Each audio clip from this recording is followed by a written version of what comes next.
Hello friends, this is Jaswinder. कैसे हैं दोस्तों आप सब लोग। जैसा कि मैंने आप लोगों को वादा किया था दोस्तों कि मैं आप लोगों को आज बताने वाला हूं गैन लेवल्स के बेस के ऊपर मार्केट ट्रेंड चेंज किस तरीके से करेगा। कौन से ऐसे लेवल हैं जहां से हम मार्केट के अंदर सेल साइड का सोचना शुरू कर देंगे, तो उसी लेवल को मैं आज आप लोगों के सामने बता रहा हूं। दोस्तों, आप लोगों को ध्यान होगा कि निफ्टी के अंदर कुछ टाइम पहले मैंने आप लोगों को लेवल दिया था 11,675 के स्टॉप लॉस से नीचे के टारगेट्स दिए थे, वो सभी अचीव हुए थे। और बैंक निफ्टी के अंदर 22,706 लेवल आप लोगों का अच्छी तरह ध्यान होगा। सो दोस्तों, सेम उसी तरीके के ये लेवल्स हैं जिसके बेसिस के ऊपर आप लोगों को ये समझना है। अभी जैसे हम बाई साइड का ले रहे हैं ना, sell on buy on dips ले रहे हैं, तो वो लेवल ऐसे होंगे जिनको टच करने के बाद हम सेल ऑन राइज करना शुरू करेंगे। ठीक है, तो वो लेवल्स मैं आप लोगों को बता देता हूँ। तो उसमें लेवल है निफ्टी का 11,570, यानी कि 11,570। अभी जो निफ्टी का प्राइस चल रहा है वो 11,930-35 के आसपास चल रहा है। तो आप ध्यान रखिए, 11,570 एक लेवल है जहां मार्केट आएगा ओरिजिनल गैन के हिसाब से। तो उसका मेरे कहने का मतलब ये है कि ट्रेंड चेंज हो जाता है दोस्तों। अब ट्रेंड चेंज होगा तो ट्रेंड चेंज को किस तरीके से लिया जाता है। ट्रेंड चेंज का मतलब क्या होता है कि अभी तक जैसे हम बाय ऑन डिप्स लेते आए हैं ना, तो उसके बाद हम सेल ऑन राइज ले पाएंगे। समझ रहे हैं, सेल ऑन राइज ले पाएंगे, हमारे को एक स्टॉप लॉस मिल जाएगा उसके अंदर, और हम नीचे के टारगेट्स की तरफ देख पाएंगे। अब मार्केट का सिनेरियो जिस तरीके से चला हुआ है उसको देखते हुए तो ऐसा लग रहा है कि भाई मार्केट अभी अक्टूबर तो तेज़ ही रहेगा। पर अगर वो लेवल टच हो जाते हैं किसी वजह से, ठीक है, तो मार्केट यहाँ से साइडवेज होकर के वो डाउन साइड में हो जाएगा। यानी कि हमें सिग्नल मिल जाएगा कि अक्टूबर के, क्योंकि 20 दिन बचे हुए हैं सब कुछ होने में, और बिहार के इलेक्शंस का भी है, और उसके बाद हमारा यूएस के इलेक्शंस भी हैं, तो उसके बाद सब कुछ डिसाइडिंग हो जाएगा। पर ये लेवल्स दो तरीके से आप यूज़ कर सकते हैं। एक तो एज ए स्पोर्टिव, कि आपको अगर मान लीजिए फॉर एग्जांपल 11,750 पे आपने बाय कर लिया, तो आपके पास एक स्पोर्टिव लेवल है 11,570 का, कि भाई इसके नीचे ट्रेंड चेंज होगा, आपके पोजीशन को खतरा नहीं होगा। वो लेवल आएगा तो आपको खतरा हो जाएगा, तो आपको सेल ऑन राइज करके निकलना पड़ेगा। ये चीज़ समझ लीजिए। तो या तो इस तरीके से यूज़ कर सकते हैं, या फिर हम वेट करें इस लेवल को ब्रीच होने का। ये लेवल ब्रीच होगा तो फिर हम सेल ऑन राइज कर सकते हैं।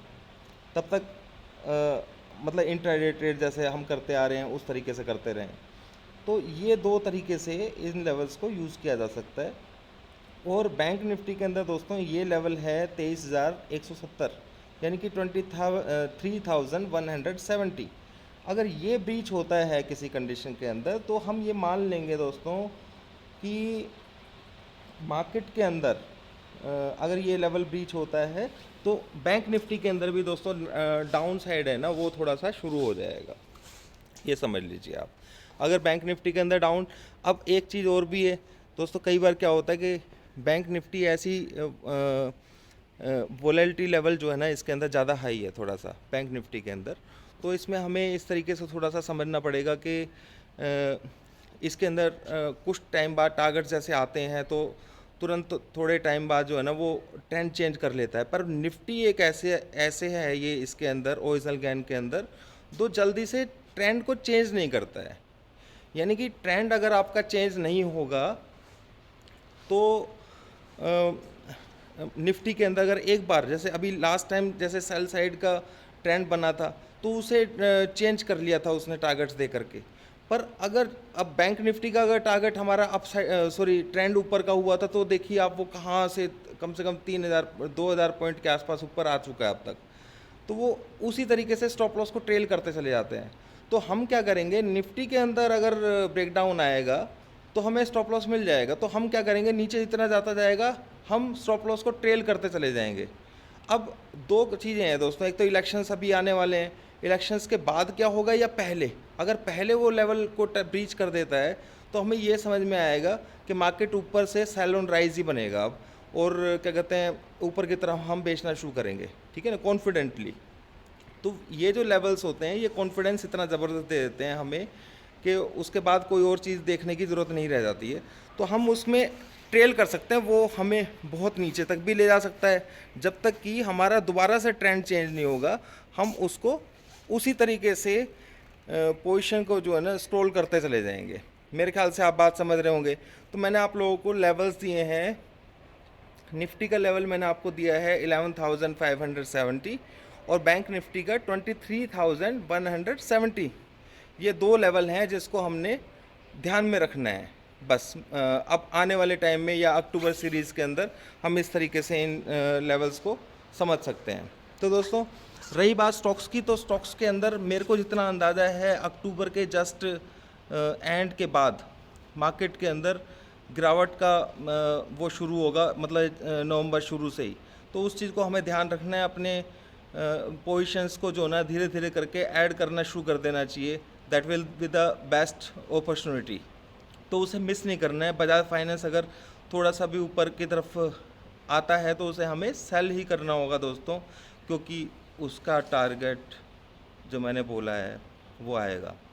हाँ, जितने भी पोजीशन लेवल्स हैं, जितने भी पोजीशनल स्टॉक्स मैंने आप लोगों को बोले हैं, उनके टारगेट को कोई रोक नहीं सकता है। ठीक है, ये सब आप भी देखेंगे तो अपने हिसाब से आप काम कर लीजिएगा। मेरा काम था लेवल देने का, निफ्टी का भी दिया, बैंक निफ्टी का लेवल भी दिया। बाकी इंट्राडे लेवल्स मैंने आपको दिया ही हुआ है। कल के लिए अगर निफ्टी का बताएं तो 11,850 का लेवल है। ठीक है, ध्यान रखिएगा इस लेवल को। और पोजीशन लेवल के ऊपर आपको 11,570 का सपोर्ट लेवल दे दिया है। जब तो उम्मीद मुझे लगता नहीं है कि 11,570 अभी जल्दी से टूटेगा। तो यानी कि अगर डाउन साइड में आता है मार्केट तो आप अपना प्रॉफिट बुक कीजिए। 570 आएगा तो फिर हम सेल ऑन राइज करेंगे ना, कोई परेशानी नहीं है। ठीक है, नीचे आता है तो बाय करना है अभी फ़िलहाल, बस इतना समझ लीजिए। ज़्यादा नीचे आता है तो ठीक है। अभी के लिए इतना ही दोस्तों, थैंक यू वेरी मच।